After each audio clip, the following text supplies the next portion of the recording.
नमस्कार, मैं हूं पीयूष शर्मा और आप देख रहे हैं नेक्स्ट 9 न्यूज नेशन। अब बात करते हैं कांग्रेस के चिंतन शिविर की। कांग्रेस का 3 दिवसीय चिंतन शिविर आज से राजस्थान के उदयपुर में शुरू हो रहा है।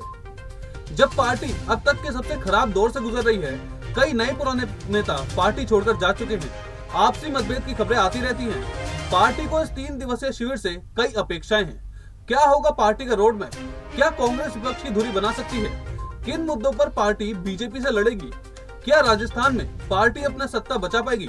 इन तमाम सवालों पर राजस्थान के पूर्व उप मुख्यमंत्री सचिन पायलट ने मीडिया से बात की। केंद्र सरकार को करवाएंगे और कांग्रेस पार्टी का अगले आने वाले समय में क्या रोड मैप रहेगा, क्या स्ट्रैटेजी रहेगी, क्या ब्लूप्रिंट हम तैयार करेंगे। संगठन को लेकर बहुत चर्चा होगी, अर्थव्यवस्था जैसे मैंने कहा हो रही है, किसानों को लेकर चर्चा होगी और नौजवानों के लिए भी हम लोगों का जो कांग्रेस का शुरू से एक दायित्व रहा है ऐतिहासिक रूप से कि युवाओं को राजनीति की अग्रिम पंक्ति पर लाकर खड़ा करना, ये काम कांग्रेस के नेतृत्व ने हमेशा से किया है। इस दृष्टि से ये उदयपुर का जो नवसंकल्प चिंतन शिविर है बहुत महत्वपूर्ण होगा। जैसे एआईसीसी ने कई बार कहा, ये सिर्फ संवाद का या सिर्फ पेपर तैयार करने का या चर्चा का शिविर नहीं है। ये एक रिजल्ट ओरिएंटेड, आउटकम ओरिएंटेड, एक पॉजिटिव आउटलुक के साथ कांग्रेस को रीएनर्जाइज करने के लिए, और भाजपा ने जो जनता ने 2 बार मौका दिया है केंद्र सरकार को, पूर्ण बहुमत की सरकारें बनी हैं। कांग्रेस की सरकार हमेशा एक कोलिशन सरकार थी, बहुत दबाव आते थे सरकार को चलाने में क्योंकि कोलिशन पॉलिटिक्स का जमाना था। भाजपा को स्पष्ट बहुमत के बावजूद भी जिस प्रकार का उनको गवर्नेंस करना चाहिए था वो हर मोर्चे पर फेल हुए हैं।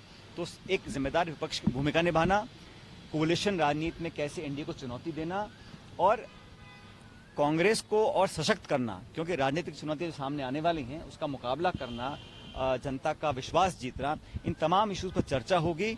और हमें खुशी है, मुझे खुशी है कि एक बार पुणे राजस्थान को चुना है इस एआईसीसी के शिविर को करने के लिए। राहुल गांधी जी, प्रियंका गांधी जी, हमारी अध्यक्ष सोनिया गांधी जी, हम सब यहाँ पर एकत्रित होंगे और देश भर के, जैसे मैंने कहा 425 से 420 हम सब नेता इकट्ठा होंगे। और इसमें एक जो बात मैं रेखांकित करना चाहता हूँ कि लगभग आधे जो डेलीगेट्स हैं उनकी उम्र 40 साल से कम है। तो युवाओं को प्राथमिकता दी है ताकि जो ग्राउंड का फीडबैक है वो सीधा उन युवा नेताओं से लें जो देश पे उत्तर पूर्व में, दक्षिण भारत से, जहाँ से भी हमारे युवा साथी आते हैं, अग्रिम संगठन के लोग हैं, प्रवक्ता हैं, उन सब से ग्राउंड रिपोर्ट लेकर अपनी आगे की रणनीति को तैयार करने में ये शिविर बहुत अहम साबित होगा। और मुझे लगता है कि इस शिविर के पश्चात जल्द संगठनात्मक जो चेंजेस सरकार को, पार्टी को करने हैं वो भी करेंगे। एक नई ऊर्जा का संचार होगा और हम सब लोग जो कांग्रेस के लोग हैं, हमारे सब साथी सहयोगी हैं, हम सब मिलकर आने वाले तमाम विधानसभा के चुनाव और अंत में जो 24 में लोकसभा चुनाव होगा उसके तैयारियों पर पूरा अभी से हम प्रिपेयर। नव संकल्प चिंतन शिविर न सिर्फ कांग्रेस बल्कि पूरे देश और आम जनों की अपेक्षाओं को पूरा करने वाला एक शिविर है। ऐसे में जब पूरा देश बीजेपी की नीतियों से परेशान है, महंगाई आम लोगों के जीवन में सबसे बड़ा संकट बन गई है, युवाओं को रोजगार नहीं मिल रहा है, पेट्रोल और रसोई सिलेंडर के आम लोगों के दायरे से दूर हो चुकी है, इन सब के बीच बीजेपी लोगों के जख्मों पर यह कहकर नमक छिड़क रही है कि ये ही अच्छे दिन हैं। विकास का कोई भी पैरामीटर देखें तो भारत पिछड़ रहा है। ऐसे में कांग्रेस का यह 3 दिवसीय शिविर हो रहा है।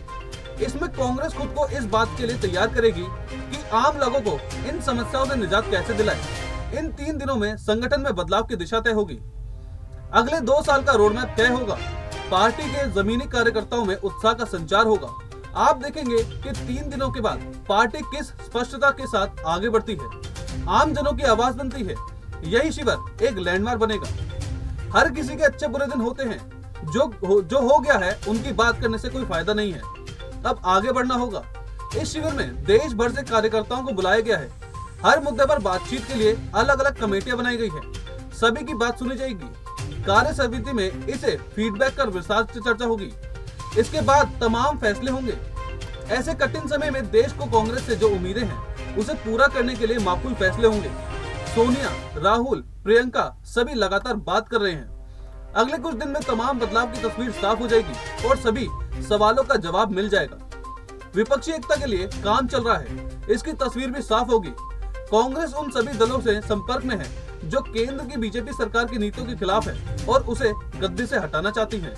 खुद बीजेपी के पुराने साथी मसलन शिवसेना और अकाली दल उससे अलग हो चुके हैं, जो सालों से साथ थे। तमाम दलों के साथ मिलकर यूपीए प्लस बनेगा। 2004 की तरह 2024 में यही नया यूपीए देश की जनता के सामने एक विकल्प के रूप में आएगा। कांग्रेस इस विपक्षी एकता की धुरी बनेगी, इस पर भी उदयपुर में कई तरह से स्पष्टता आई है। फिलहाल इस खबर में इतना ही। आप देखते रहिए नेक्स्ट 9 न्यूज नेशन।